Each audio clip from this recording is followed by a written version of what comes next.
This week on the Dan Le Batard Show, trumped up outrage for the Dan Le Batard Show. We talk about it next.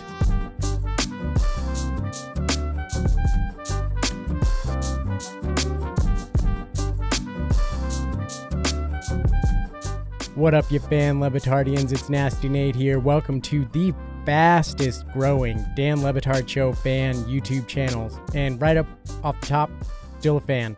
And if you're a fan of me and this, go ahead, like, comment, subscribe, and help the fastest growing over 500 subs within the last 28 days.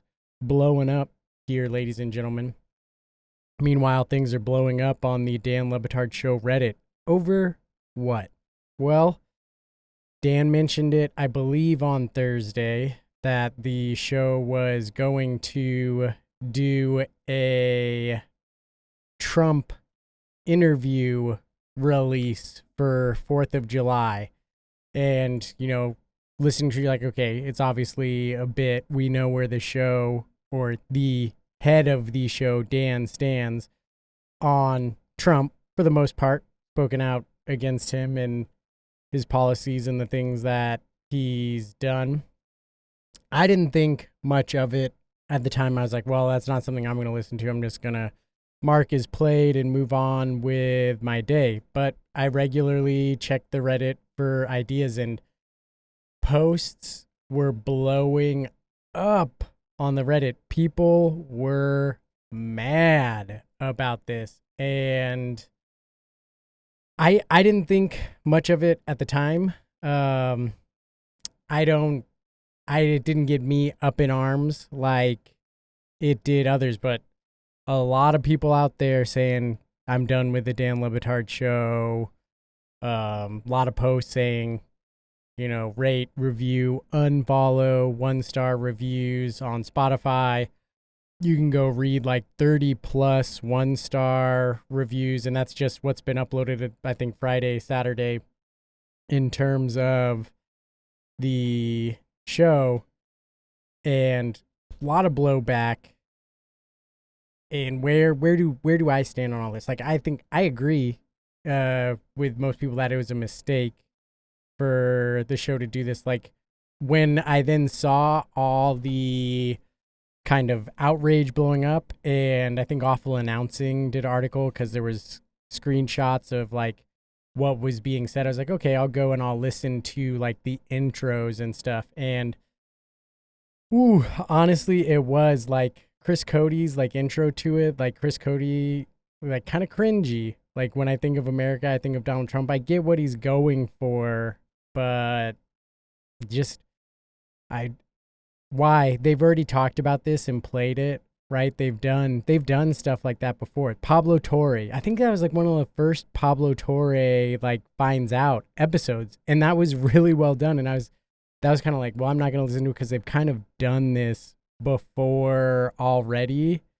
So it's like they've been doing this on holidays, like putting out old stuff. Like, I don't know, why not do something like that instead of Trump? Got a lot of people mad. Part of me is like, with next end of the year Reddit, are some of the most liked posts in the subreddit going to be people complaining about the show, which it makes me sad, because I love the Dan Le Batard Show. I get people's anger and outrage over it. I don't think it was a good move, but I was ready to, like, it doesn't sit well with me that like the last 2 times I've gotten to sit down and record an episode and you're like, Nasty Nate, where are you? You're in like this box. I'm at a WeWork in Los Angeles recording in one of their phone booth things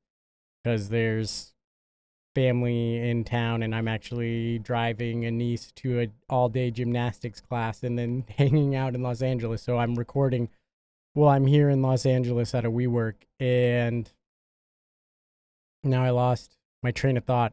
I was going to tie it in. Oh yeah, the last couple times I've sat down to record a show, like, it's been criticism, and this felt like too big that I couldn't just like not bring it up. And I had an idea planned for like, where am I going next in terms of talking about the show, and it just, with the idea that I had, it I wish I would have done it sooner, but then this probably would have killed it like a dead fish. Like, this was too big, and people's outrage over it was too big to ignore. So, wanted to talk about it. Would be interesting to hear others' thoughts, comments. For me, like, I would say I think it was a mistake to do it, but it's not something like, for me, it's like, just ignore it. Like, don't play it. Like, there was some real, someone from on the Reddit was like, posting like, hey, you got to let people know, like, if you don't like Trump, even, just cut family members out of your life who have voted for Trump. And, I've told my wife, like, I don't want to be around her family members that have voted for Trump and stuff. And it's like, you can't go too far. I remember back in, me personally, like 2020, I was online talking with all these old friends, social media, because there was COVID and we were all locked up. So online, seeing everybody's posts and that election, and had all these back and forths with people online. And I I bought all these books about stuff and was reading stuff. I was like, I'm gonna educate myself, and I've read some of the books. A lot of the books I haven't read, and they're still sitting on my bookshelf. I'm getting to them. And like 2020, liberals won. We won. That's where I consider myself now. Grew up conservative Republican, not anymore, not since Trump. Like, forget the Republican Party, and I can't stand what has happened to that. And I don't understand from my own, like, I just don't align with anything from that side of the aisle anymore. And it personally disgusts me. But there's been like also this, flooding the zone with garbage, like worn out over it. And just like, you talk to people and nothing really changed. Trump's back. I hate everything he's doing. I hate the increase in ICE and all these things that are just, I flat out racist. And these stories that I see, the programs being cut, the things that are being increased, I can't stand it. But for me, it was like the Trump thing, move on, ignore, whatever. But I do understand people being frustrated with it. I don't agree with, like, man, you, like, in terms of Dan, like, I feel I know where he stands. And for the most part, like, I trust him. He doesn't seem like a liar, or people taking all these ridiculous stances of the shows, like, now they're kowtowing to Trump. Like, that was not it. They just took a content shot and they swung and they missed. Put it down as a swing and a miss. I appreciated Dan's apology. Even people on the Reddit were complaining about his apology that he made. It was at the end of a post game. I mean, I think that's just something they talk about, like, in their pre-show meeting. When are we going to apologize? Do we apologize right up off the top?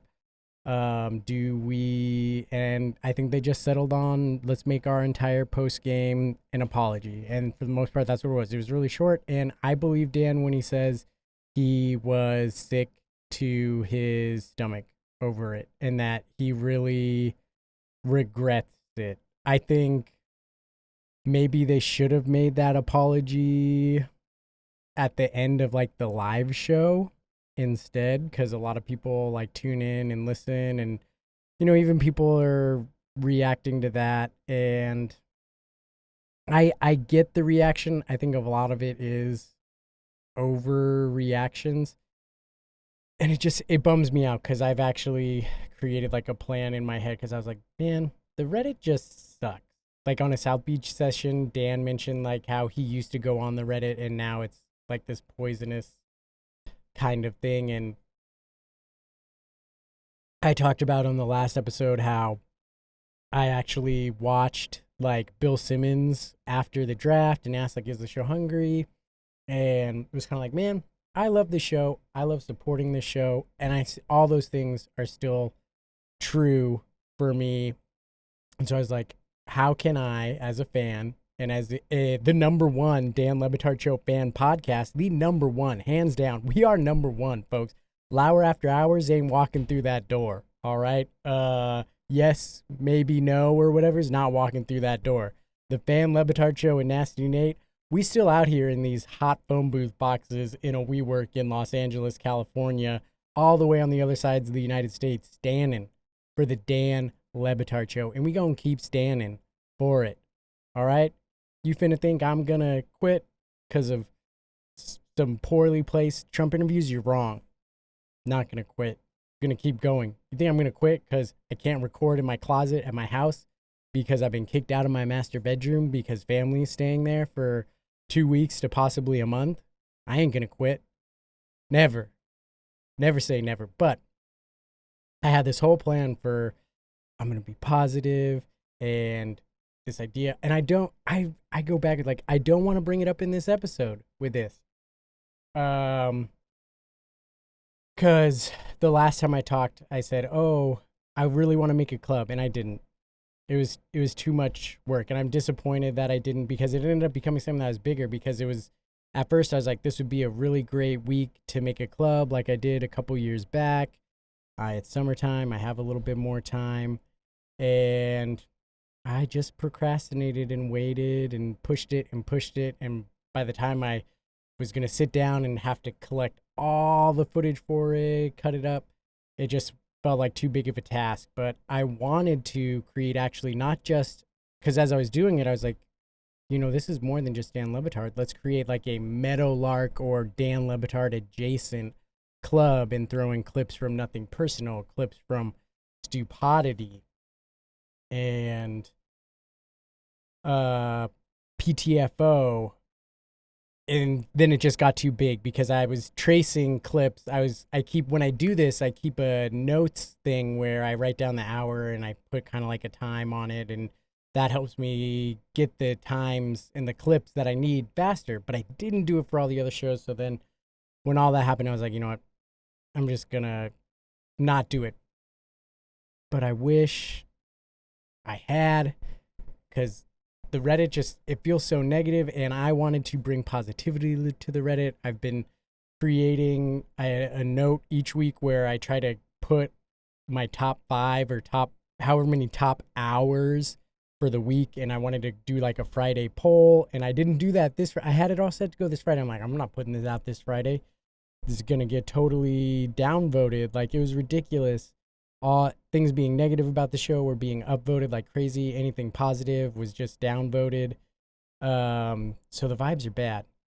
And Nasty Nate wants to change the vibes, guys, because there's still a lot to love about the Dan Le Batard Show. And what I was going to do, and I think I'm just going to put it here at the end, and then we'll go into it the next time I find myself in a stuffy phone booth box in Los Angeles. Is this actually a new golden era for Dan Le Batard and Dan Le Batard Show adjacent? That's what I've been thinking. Is this time here is this time potentially the start of a new golden era? I know that's kind of hard to think about after all the outrage that's been, but that's the thought I want to leave you with. Think about it. Think about everything that's going on. Dan Le Batard. Stupidity's firing up. Pablo Torre finds out. Nothing Personal, 2 hours a day. Is this a new golden era for Dan Le Batard Show fans? We'll talk more about it next week on the Fan Le Batard Show. Nasty Nate, I gotta get out of this hot box here, folks.